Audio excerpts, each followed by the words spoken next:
Happy Monday, everybody. It is chamber check-in time, and today we get the opportunity to learn a little bit about ZAG Technical Services from Michelle Marshall. She's the business strategist for ZAG, and Greg Gatzke, he's the president of ZAG. Hi, you guys. Hello. Good afternoon. Hey, before we dive into ZAG Technical Services and learning about what they do, I get to thank our series sponsor for these check-ins. It's Delta Dental of Idaho. As you both know, Delta Dental of Idaho have been providing dental insurance benefits for Idahoans for over 50 years. Their programs are designed and backed by the largest network of dentists in the country. And with that, I get to share a fun factoid from their Tooth Truth series. Here we go. Yeah, it's a weird time, but there's still a lot to smile about. So stay connected with your dentist to make sure your oral health and your overall health remain a priority. Plus, find out what services are available and what options and precautions are in place to protect you and your smile. Thank you, Delta Dental.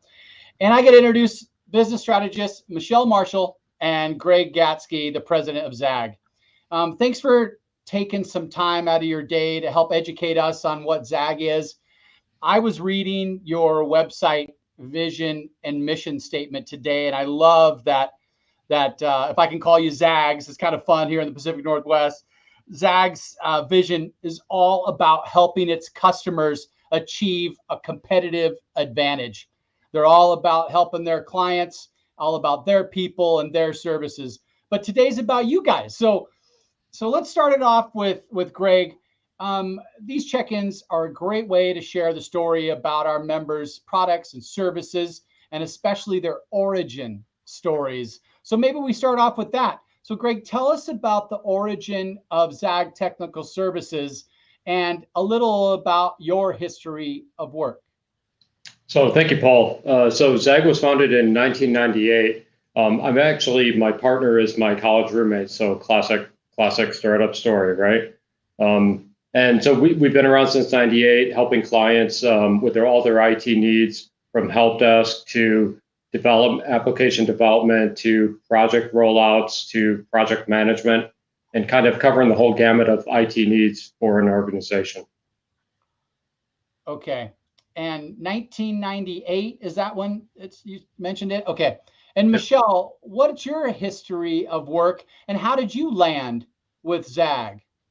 Oh, my history of work. Well, in a galaxy long, long ago and far, far away, I really wanted to be in retail banking. I popped out of the operations officer training program as a business analyst. They felt I was assessed with the ability to connect the dots between what businesses need to do, the internal customer, and what kind of process, people, or technology they needed to do it. So I've had the opportunity to work in a variety of IT project management and leadership roles for Fortune 500 companies, and I've learned a lot about how to listen, understand what someone's trying to accomplish, and bring together those components to make it happen, even if it's not going to be my company or myself, because sometimes you have to rule yourself in and rule yourself out.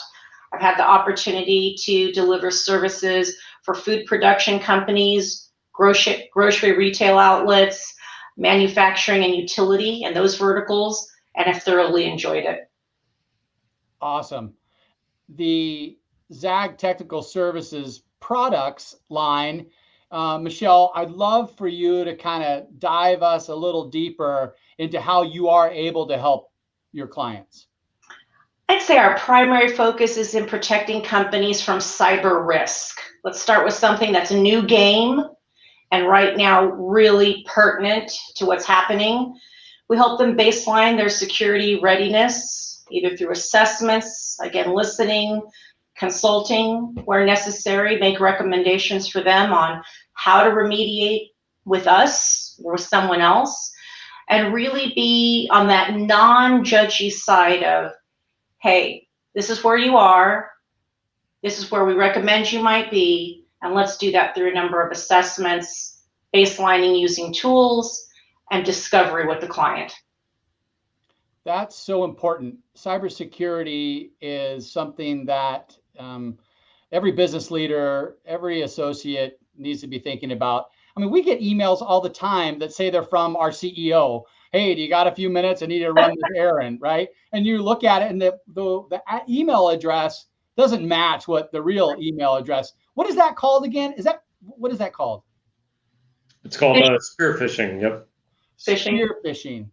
So I can only imagine how many people had to go to remote work and they're at home trying to sign in. And I can imagine the elevation of cyber threats. So, Greg, why don't you tell us a little bit about your experience in our territory, which is so agriculture based. So how does ZAG help the agriculture industry?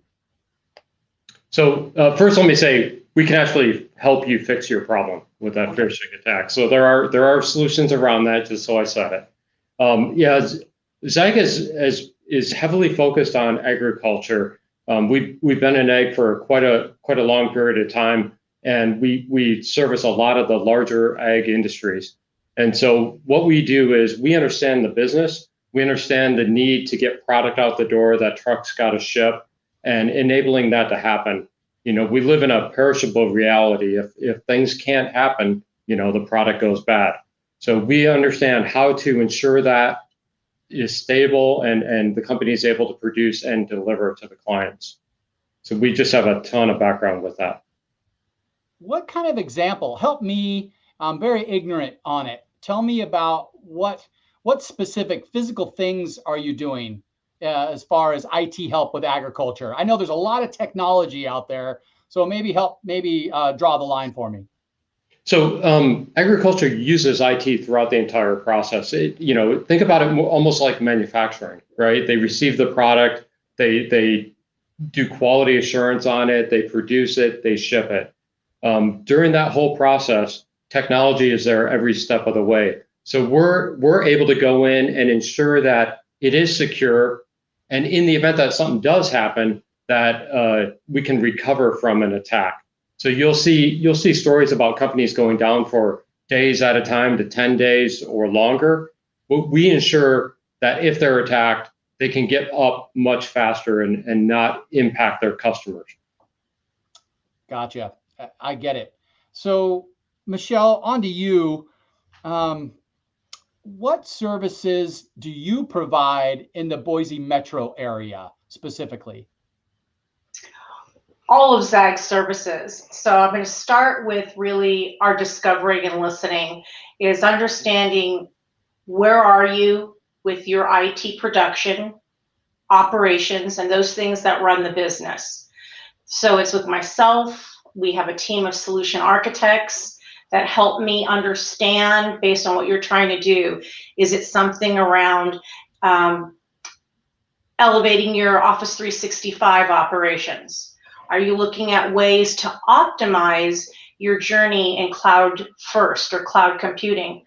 In some cases, maybe you haven't even done that. As we talk about security, what are the steps that you can take towards your security readiness, such as multi-factor authentication?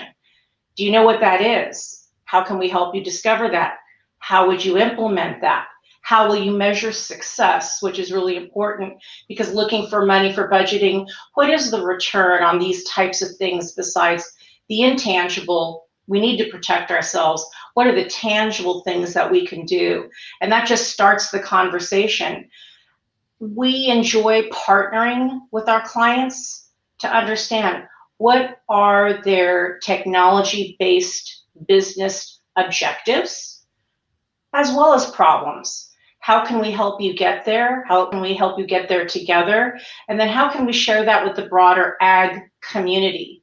If there's something that we learn that makes us all better, that's what we lead with at ZAG. How can we help you be better? We're talking a lot about cybersecurity today, and it just so happens it's Cybersecurity Awareness Month.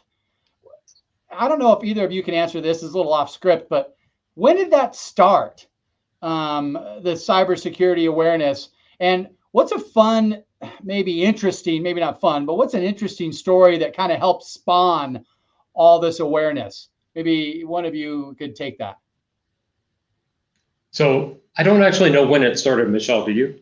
No, I do not. But I will tell you, every month is cybersecurity for us. So, just so I've said it, we are routinely brought in to companies that have been hacked, that the criminals are inside. One story that people need to realize is, if that happens, it doesn't mean that it ends up in disaster.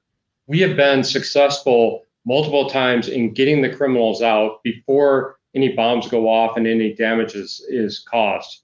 So it's not you're not always going to lose, right? We can create an environment where you can recover from it, and if the crime does happen, we can help recover from it quickly. But oftentimes we're able to get them out before anything bad really happens.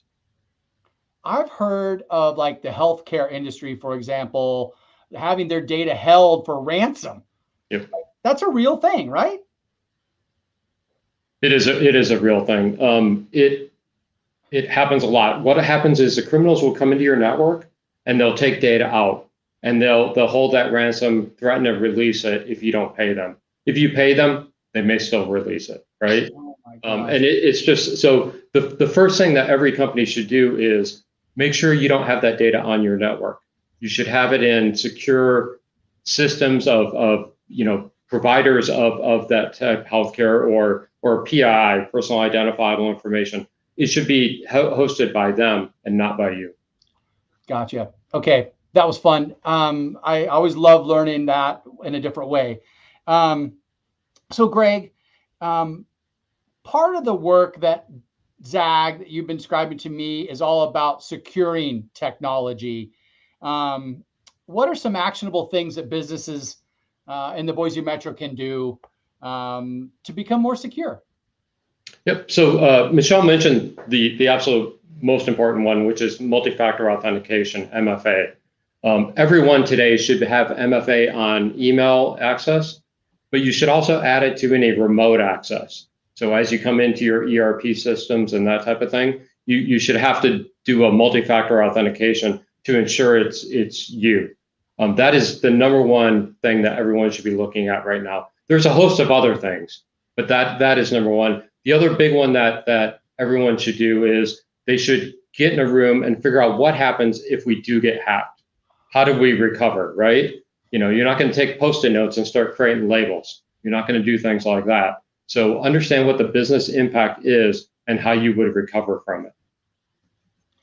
Thanks for sharing that. Last October, the Chamber put together a guidebook, basically a cybersecurity handbook for our members. And I don't think about that stuff every day. Like, I'm in sales, right? I don't think about the security. But after reading that, I became a lot more aware of changing my own passwords and just talking about it, right? That's probably why Cybersecurity Awareness Month is here, for everybody to learn and update and to bring it to the top of the inbox, right? Michelle, hey, is there anything that you can add? I've got here on the bottom lots of ways of getting a hold of you. One is your website to learn more, your specific email, Michelle, and a more generic email. But is there anything else that you'd like to add to the business community on our conversation today? Yes. Security awareness is relatively new. I find it fascinating. It hit my gray consciousness. 2004 is when Cybersecurity Month began. It's surprisingly new. And so I'm very up to talk about anything technology with the Boise community. Again, how are you doing? How do you want to be better? How might we help someone? Who do you know? Connecting those dots. It's a fun fact. It's also a sobering fact that it takes about 379 days for an organization to feel the impact of a security breach. So there's the proactive things, which is new game, and there's the reactive things, which is will we or won't we pay that ransom? But the effect may not manifest for a very long time. So anybody who wants to talk about any of these topics or how we can help the community at large, you can find me on the stream that Paul has published through Paul. Thank you, Paul, for today. LinkedIn, you can find me there, or any Monday through Friday morning at the downtown YMCA early. I'm there too, and always ready to talk about anything that's going to help us be better and safe and educate ourselves. That's awesome, Michelle. You are always available. That's one thing I know and love about you, is that when I call, you always answer or always get back in a quick and with a sense of urgency. So thank you for your efforts there. Thank you. So Greg, is there anything else that you'd like to add to the episode today? Yeah, basically take it seriously. We believe that IT should be a company's competitive advantage. And the first step in any good competition is defense, and security is your defense. So start with that, make sure it's solid, and then you can do some real exciting stuff. Thank you both for your time today. Anyone who's listening, this is a great opportunity to take it seriously. And if you have any questions about the details and how ZAG can help your business, give Michelle a call here. She's got her email address here. And thank you all for taking the time to learn a little bit more about ZAG Technical Services. Thanks you guys for your investment in the chamber. It means a lot to us, and have a great week. Bye, you guys. Thank you.